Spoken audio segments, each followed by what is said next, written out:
This is going to be having a minimum of 6 to 1 year savings, especially with a job loss. Number one, always have 1 year of emergency fund cash.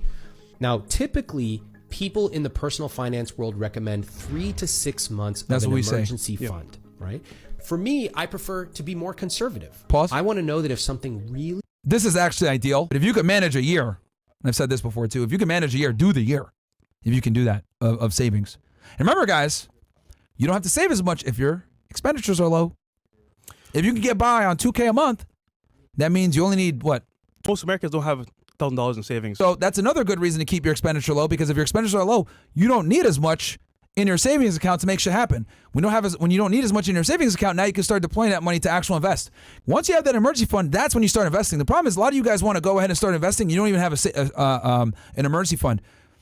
I am very pro have that emergency fund before you start investing. Like, don't invest until you have that savings. I think 12 months is optimal, but 3 to 6 at bare minimum. Yeah, but if you can't, a year is the best. But guys, I mentioned before, the job loss is at an all-time high. So just off in the today's numbers economy, alone, you should do 12. you may actually lose your job.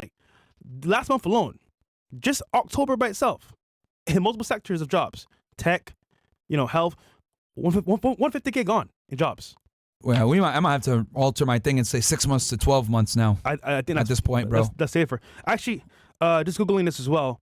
Approximately half the Americans have less than $1,000 in savings, and that's actually 70% of Americans.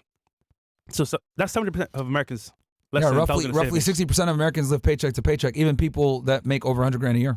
That's crazy, bro. Yeah, bro. So yeah, guys, have that emergency fund because it'll help you a lot for sure.